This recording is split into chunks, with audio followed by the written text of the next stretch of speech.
What's the haps? I'm Meroka, and welcome to Spiel. We are in Copper Sun, which is a fire stratum, and judging by the music, I think we're in a deconstruction zone, so we're gonna have some gremlins, some fiery gremlins to deal with.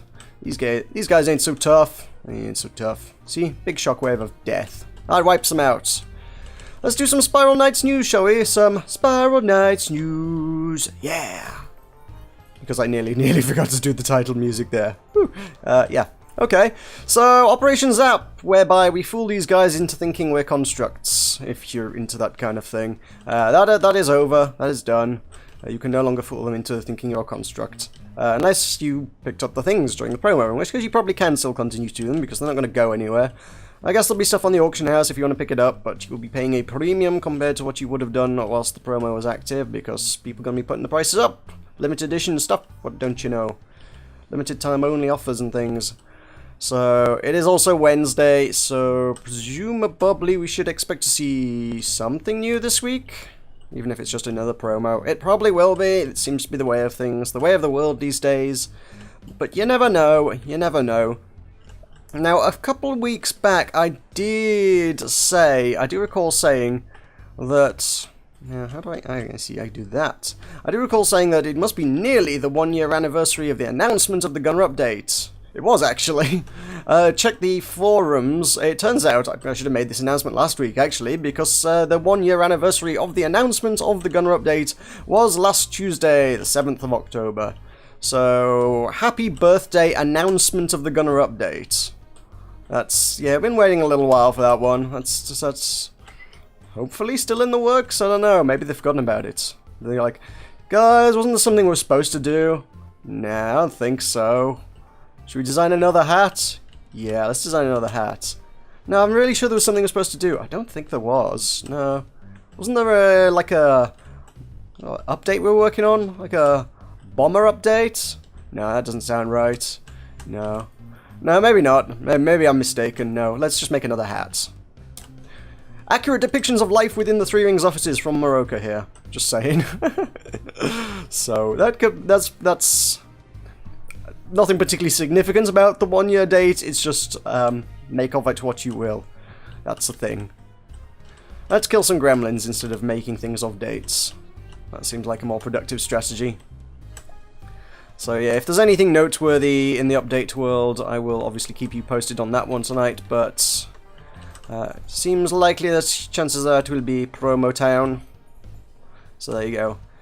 So I am back from Germany, in case you hadn't realised. I mean, my being here kind of signifies that. So I was in Germany, and I'm no longer in Germany. That's the thing. I'm back. I'm making videos. So I am here to make videos for you, and I have tales of Germany, sort of, to a certain extent, a few interesting points of order. So I had my interview, which was, I thought it went okay. I have heard back from them today. I did not get the job, so that is a thing. So I'm staying in this country for a little while longer. Oh well, what can you do?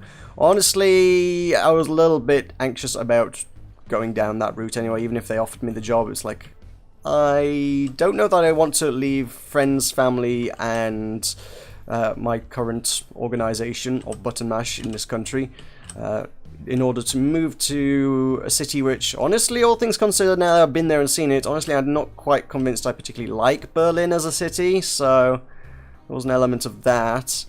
On top of that, I don't speak the language, which is intimidating as all hell, and then we're dealing with a free-to-play games publisher, which, you know, as far as video games companies to work for go, it's not top on my list of things that I approve of, ethically speaking. So I'm working for a company whose primary source of revenue is exploiting other people and the human instinct and stuff and gambling and whatnot. It's kind of, I don't particularly care for it as a business model. I did not say this at the interview, by the way, but there you go. They clearly, they have no qualms with people gambling. I know they have no qualms with people gambling. A lot of their promos are I want to compare them to lockboxes, but they're so much worse than the lockboxes, I think. Lockboxes are something, or prize boxes, whatever, but their stuff is just pure and simple gambling. Not that Not that I've ever claimed the prize boxes were anything else. I still think the prize boxes are very much gambling, but yeah, it's an exploitative business model, and I can't say I particularly care for it. And someone said, "Hey, do you want to work for this company?" I'm like, you know what? I'd rather work for a better company that, you know, treats its customers like people and not like ATMs, you know? So there's that. So I'm not totally blown away by the fact that I didn't get the job. It's kind of like, okay, whatever. My main concern is, are they going to reimburse me for expenses? Because that was a bloody expensive trip, and I ain't got that kind of money right now. Well, they said they would reimburse me from expenses, but I have sent them emails since, and they seem to be kind of avoiding the question, which is a little bit concerning. I'm concerned about that, yes. I would like my money back. That was a lot of money that I spent travelling out to Berlin for one day just to interview with you guys. And you asked me to come out there, so god damn it, I want my money back. Have I killed everything? I feel like something ran off. They may not have run off. Who knows? I think we're good. So yeah, there's interesting things that happened in Berlin. I got fined some money. That was interesting. The German underground system is confusing as all heck, or just generally their mass transit, or not necessarily German, but Berlin, at any rate.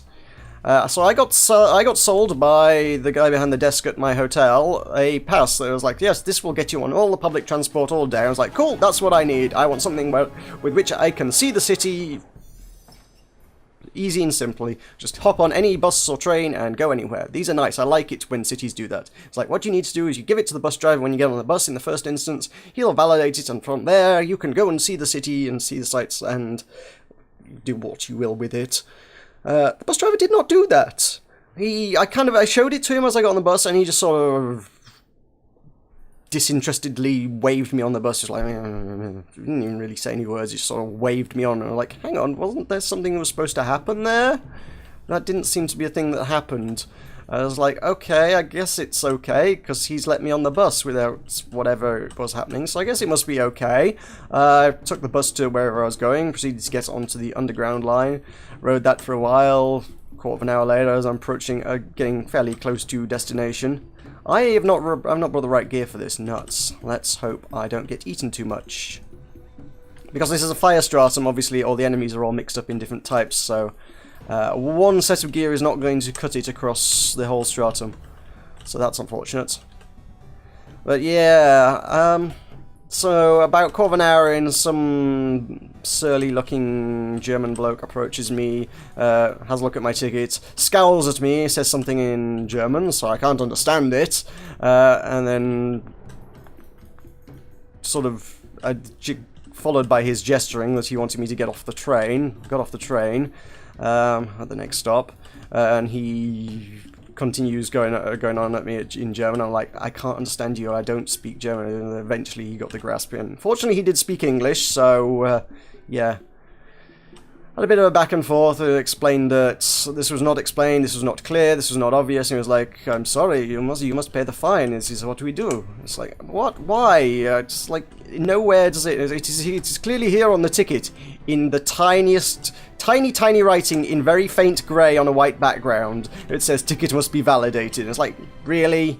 Really? That is not, firstly, that is not obvious, and secondly, it doesn't say how to validate it. And then he's like, oh, there are boxes outside each station. And yes, there are. They are small, yellow, and they also have very, very tiny writing on them that says, validate your ticket here. Which, to be fair, if nothing else, at least it was in English, because, oh, I have nowhere. Oh, can I actually hit this? I don't think I can. Boom. No. You. Yes! Pet for the win. So, yeah, fortunately, at least it was in English. I mean, if it was in German, I would have had no idea how to do that. I know they say ignorance is no excuse as regards law and stuff, but yeah, seriously, I don't know how I was supposed to figure that one out, so then he slaps me with a €40 fine. It was like, I'm used to the British transit system, by the way. We don't do that over here. If you get on a vehicle without paying the fare and they call you out on it, they just sell you the ticket there and then. They're like, okay, well that's £3 to wherever you're going. That'll be £3, please. And it's like, oh, okay, that's fine. It's no big deal. There's no humiliation about it. It's just they will sell you a ticket. There's big signs up everywhere saying, oh, it's illegal to travel without you. You could be fined like £1,000 if you travel without. That doesn't happen. They won't. They're not going to fine someone £1,000 for traveling on their transit system. Nah, they just sell you a ticket, quite frankly. So, I sort of expected that might be sort of a reasonable thing elsewhere. I mean, the other major city with which I have any degree of familiarity, Boston, Massachusetts, they have ticket barriers at every station. You cannot get on the vehicle without going through a thing that checks your ticket to make sure that your ticket is A-OK. Matter of fact, a number of stations in the UK do that. Why are these so difficult to implement? Like I say, some places have them, but not others. They don't seem like it's that big a deal. And it seems like they're probably, in the long term, a cheaper option than employing people to do that role. Surely a machine cost is a one-time cost, where humans you have to pay minimum wage. You know. I don't know, it just seems illogical to me that stations universally would not implement automated systems that make sure, you know, you're all sussed and sorted and ready and paid when you get onto a vehicle. It would make more sense. Surely? Surely? Oh no, I'm slightly annoyed about that. So that has slightly tainted my experience of Berlin as well. A stupid, stupid transit system. It really is stupid. And Germany's supposed to have good beer. I did not find any good beer in Germany. Well, I found it was alright beer. It was not unreasonable. There's Franziskanen wheat beer. But that's not a terribly interesting beer because I can buy that at my local. There is a nice little beer cafe style place in my town that sells the same stuff for considerably less money as well. I was told, frequently told during the interview when we were talking about Berlin and stuff. Oh yeah, it's a very cheap, very affordable place to live. It's one of the cheapest places to live. Hey, yeah, you ain't been to Bradford, mate. Bradford is the cheapest place ever. It's such an affordable place to live. A beer is, yeah, like £2 to £3 maybe. That's great.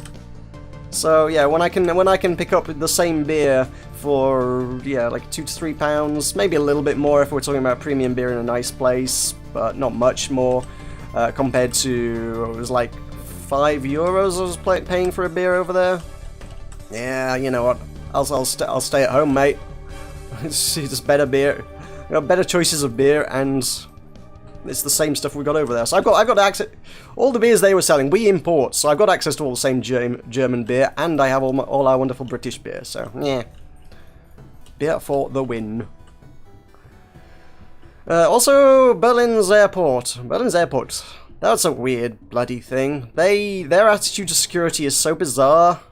I mean, every other airport in the world are like, okay, take off all the metallic things, make sure you take off belts, boots, what have you, empty your pockets, put it through the scanners, and, you know, we'll scan it, make sure you're not sneaking anything into our country, we don't want you to, and ultimately, everything gets checked out. Let's grab a remedy pill. And it's all good. Normally it's a fairly quick and pain-free process. I mean, I know in the US they seem to have given up the metal detectors in favour of bombarding everyone with radiation. There's a lot of debate as to whether that's a particularly safe thing to do or not. But again, at least it's quick. At least it's like, look, take off all your stuff, go through here, we'll irradiate you, and then you can go on your way, with only a minor risk of cancer. I mean, I don't know, that might be a thing. It's not been extensively tested, so I think there's a lot of debate as to whether it is or not. But there you go. At least it's quick. Any other airports, like, okay, metal detector, go through your metal detector, and usually it's okay. Berlin, they still have the same metal detector, it's just that they don't take all the metal off you. So it goes off every time. Every person in the queue, beep! Okay, now get frisked, now go over you with a paddle, now they gotta check you out. Every single person gets stopped and frisked and checked out, and I didn't change my gear. It looks like I've got the right gear, so that's okay. Yeah, that was painful, to be honest, compared to any other airport security. It's like, why did you do that? Why did you not any other airport would have said, you know, take off your belts, but they're like, no, no, no, it's fine, you go on through. And I was like, really? You're okay with me going through? I've got my boots on, I've got my belt on. No, no, go through, go through. It's like, no, no, I'm going to set the metal detector off. I can tell you I'm going to set the metal detector off. I have metal on me. This is obvious. It's plain to see. Let me keep my watch on as well. Jeez, hang on, wait, what? That's a big block of metal that's strapped to my arm. Of course it's going to set the metal detector off. Sweet Jesus. That was plain to see. That was the most obvious bit about it. And it's like, no, we must check you now. It's like, yeah, you're having to check everybody. This is not an efficient way to do things. I thought Germans were known for efficiency and stuff. It's like, you're doing this really, really badly because you have to check every single person. And wait, their departure gates are kind of weird. There's not much to it. It's like you get your ticket, go through security, and then you're at your gate. It's like a really small area for each gate. Which is convenient, I suppose, but at the same time, whilst you're sat waiting for your plane, you can still hear in the background, beep, every 30 seconds or minute or so or whatever. I just took the wrong pill, god damn it. So I picked up that remedy pill just to eat it for no reason. Oh well. So, yeah, that was a fun experience. Not terribly my favourite place in the world, I will say. I have been to places I enjoy more than Berlin in my life. Got to say that much. Quite appreciate Boston, Massachusetts. I will be returning back there March, April time, as always, for PAX East, hopefully. Which, tickets for that should be on sale shortly, I believe, so keep an eye out for that. That should be kind of cool. I cannot wait for that. Be volunteering with the Indie Mega Booth again. Good times indeed. Anyway, let's move on. So that's the salient points of my trips, and let's do some questions. Well, that is the thing I do around here. I'll answer some of your questions that you have submitted to me in the last week, and indeed I had one left over from the previous week that I didn't get around to last week, so I'll try and get that one in as well. Matter of fact, I will start with that one, so it's definitely gotten in there. So if you have questions you wish to leave for me to answer next week, you can leave them in the comments below. Don't forget, I will give you a minor shout-out kind of thing, and I will answer your questions next week, and I will have things to talk about, and I will make entertainment, and it seems like a deal everyone can benefit from. So let us do, Captain Walkin says, a question that pertains less to Spiral Knights and more to Britishness. That's a word now. Anyways, have you ever heard of the Goodies? If so, thoughts on them? I have... What did that do? Oh, it made this guy appear. Okay. Yeah, I have heard of them. I'm not particularly familiar with them. They're kind of going back a bit. They're like... Are they 70s kind of TV, I think? It's not recent history stuff, and I know I keep doing this whole self-deprecating British humour thing. I was like, oh, I'm such an old man. I'm not that old. I'm not 70s old. I'm really not, so I don't know the Goodies that well. No, that's... At first I thought it was something else. There was a show I had to work at in a theatre year or two back now, probably a couple of years back now. It was some star of 60s TV. I was thinking it was those guys, but it turns out no, I had to go and look this all up. The guy I worked with was from The Likely Lads, which is actually 60s TV, not 70s TV, which was the Goodies. I think they're all in that same... I think it's... I kind of mentally file them all in the same category of that kind of old TV humour thing that probably doesn't convey all that well to the modern age. I don't know. So I don't really have any thoughts on them, honestly, no, because I don't really know much about them. I know Bill Oddie was one of them, and he's now... Well, he's Bill Oddie. He does birdwatching, and he's famous for doing birdwatching. I guess he presumably got famous by being part of the Goodies, and then moved into birdwatching later, but I don't know how one gets famous by purely doing birdwatching. Seems like a strange thing to be famous for, but there you go! That is Bill Oddie for you.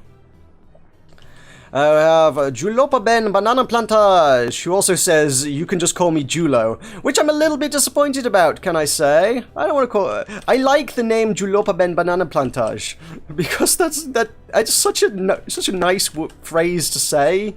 It rolls off the tongue in an incredibly satisfying manner, and abbreviating that to Julo takes away much of the satisfaction of being able to say Julopa Ben Banana Plantage. Which, I don't know why that one is so much fun to say, it just is. It's amazing. But anyway, what do you think of the new heat system with the forge and fire crystals? It's not that new anymore. I don't like that you don't have the chance to upgrade your item, although you have collected a lot of heat. Yeah, I think most people will go with that.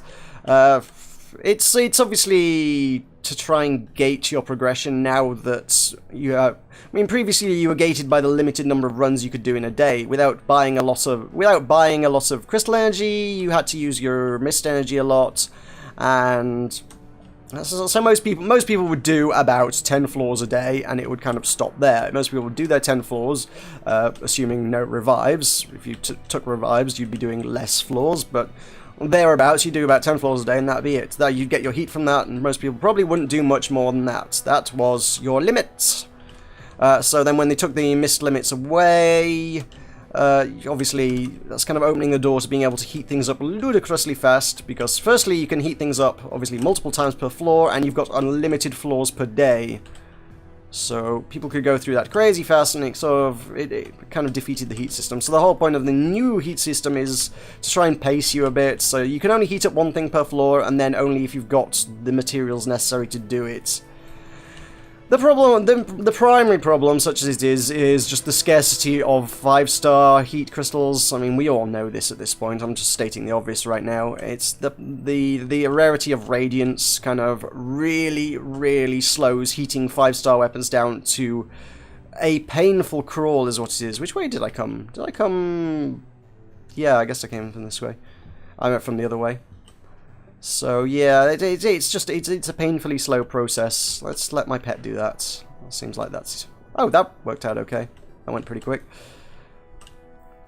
Yeah, it's not paced well, I don't think. I mean, I understand gating the progression, that's fine, do whatever, but at least make it completable in a reasonable time frame. When you're getting... I mean, as I've said before, to get from a level 9 to a level 10 heat item on a 5-star item is somewhere around 1,000 heat crystals. And when you get, if you're lucky, about 12 maybe from one Vanaduke run, you're talking 8 Vanaduke runs at, let's see, let's do a little bit of math. So 8 at 45 minutes-ish to run, assuming you've got a competent group. So 2 runs would be an hour and a half, 4 runs, that's 6 hours worth of grinding Vanaduke, pure and simple. Ow, god damn it. Just to be able to heat your whatever from level 9 to level 10. Yes, you can do Shadow Lairs. Shadow Lairs are a better payout. Shadow Lairs, you can get, I think in my experience, somewhere around maybe 75-ish heat crystals from one run. Even still, that's not going to be enough, so you're paying 1,800, and is it 1,800? I think it's 1,800 energy for the key. I mean, I suppose split it 4 ways, it's still 450. You're paying 450 energy for the key, for the run, in order to still not get enough heat crystals to level up. It's still an inordinate amount. That's quite a lot of money to spend on 3/4 of one heat level. It's crazy talk. It's not balanced well, I don't think. It is thoroughly balanced unreasonably. And there are a lot of people sort of like, well look, 4-star level 10 item is damn near as good as a 5-star item, and you're probably not going to heat up your 5-star items, so a lot of people do tend to stick with like a 4-star, I think. I don't particularly care for that myself. I mean, if 5-star unheated is the same as 4-star, and then you can get a few levels in for a little bit of money into 5-star, presumably that makes it a little bit better, so I would still go with 5-star stuff, to be honest. But, yeah, especially as in terms of things like weapons, you also get extra power out of it. It's just going to be... just compare a charge attack on a 4-star item to a 5-star item. There's a significant difference, so you want that extra charge attack in most instances. I can't think of many instances where you wouldn't want that. I mean, like, just sort of, say for example, a Brandish. If you use a 4-star one, it's got like maybe 3 explosions on the shockwave, I think, is it? And then at 5-star, you've got 4 to 5 explosions on the shockwave. You just got more power there. So there's an advantage to having your 5-star as well. So I don't see why you'd stick with the 4-star. It seems nonsensical. But we have a little control over the heat system, so no matter what we think of it, I don't think we're stuck with it for the time being. Probably needs a little bit more thought and a little bit more game design going into it, but who are we to judge such things? We're not making this game. We're just playing it. We're not allowed to control how it works. Alexandre Delaporte says, do you have Nutter Butters in the UK? No, we do not. That is not a thing we have. I don't believe I've ever tried them even when I was in the US, actually, to be honest, so I'm not rightly sure. I looked them up as like a peanut-shaped wafery thing with peanut butter in the middle. I mean, I guess it wouldn't be too hard to make. I mean, we've got peanut butter and we've got wafers. You could make the two combined into a thing. It doesn't seem like they would be terribly difficult to make. It doesn't sound like they're terribly interesting either, to be honest, so I don't know. We've got peanut butter Kit Kat Chunkies. Those are tasty. I like those. I quite like peanut butter, yeah, so yeah, peanut butter Kit Kat Chunkies. Yep, they're good for me. There's actually, US seems to have quite a lot of peanut butter stuff. I mean, you got the, is it Reese's peanut butter cups? Yeah. They have recently found their way over to our shores, and you see them in the shops, but they're always, like, really expensive, and it's like, you're charging that much for, like, just a little pat of peanut butter? It's like, can I just go buy a jar of peanut butter? It's much the same thing. I achieve much the same effect. If all I'm going to eat is a cup of peanut butter, I'd be better off just buying a jar of peanut butter for a fraction of the price of the pack of the peanut butter cups. What's the point? It seems, yes, I'm not sold on the American snack market. They seem to have a weird attitude towards things. I feel like the British snack range is far superior. I apologise, but that's the way they are. We also have Cadbury's, goddammit. Cadbury's is amazing. Whereas Americans just put... I mean, it's the... what's that? High fructose corn syrup they kind of use instead of sugar in a lot of stuff. And it's like... yeah, it's not sugar. Everyone wants sugar. People like sugar. Just use sugar. If you need to charge a bit more, sure. But, you know, people will like it more. You'll probably sell more because it's tastier. Stop putting crap in your drinks and snacks and things. Just put tasty things in your snacks and drinks. Everybody will love you. See? I mean, in the same vein, I mean, Coke. Everyone complains about American Coke compared to every other market. I mean... I say it's Mexico, I think a lot of people prefer the Mexican Coke when they're in the US, because, like, oh, if you can get hold of that, they actually use sugar in the Mexican one. Guess what? It's tasty! So, yeah, that's the thing to go for. If we found, also from Alexandre Delaporte, if you found a shiny item of your choice on the ground, what would you do with it? A shiny item of my choice. Well, that's kind of opening up into almost the same kind of vein as last week, which was like, if you could have any item for any game, which is, if I just get to pick things, well, if I find a shiny item, can it be like a gold bullion? There you go, just give me gold bullion, that'll do me. I'll be happy with that. It seems like that would be pretty shiny, and yeah, I don't know, a large gold bullion. I think gold bullion tend to be a standard size. I'm trying to think of the most expensive shiny item you can get. A diamond. An uncut diamond. Can I have an... actually, I don't know how shiny that is. Maybe a cut diamond would have to do. I'll have to suffice for it being cut. There we go. I will have a very large cut diamond mounted in a 24-karat gold ring. What would I do with it? I would take it to wherever buys those things and sell it for a lot of money. And then I would roll around in my pile of money. Scrooge McDuck style. Seriously. I mean, I don't know. What other shiny objects are there? I mean... I don't know what you're expecting me to say. Oh, I found, like, a bottle cap. No. If I get to choose the shiny item, it's going to be, like, gold bullion. Seriously. TechnoKill asks, when are you going to upload Shopping List Season 4? It's been over 4 months since Spiral Lights. Please upload it. When the whole point of the sort of the seasons is that we do them all together, so they should all go up together, so I need to kind of come to a consensus, and that's, well, Lat hasn't organised the damn thing, and so I've just sort of been sat waiting for his word when he says, okay, by the way, I'm going to be putting up this content next week, can you put up yours then as well? Confessedly, I have not actually edited it yet, it's still sat on my hard drive, I can edit it, no problem, but at the same time, I've still heard nothing from Latterson in a long time to say, hey, Shopping List Season 4, that's a thing. Let's upload this to our respective channels now. I might give him a prod, but I also think he's been quite busy with a lot of stuff lately, so he may not have had the time to actually do much. I've not really been following the Arsenal podcast, and I get the impression he's maybe taken a bit of a step back from that in recent times as well, because obviously Button Mash podcast is recorded at the same time, so I have not been there, and at the same time I also haven't seen those videos like he would normally do uploaded to the Arsenal channel, so I suspect maybe he's not maintaining that as well as he used to.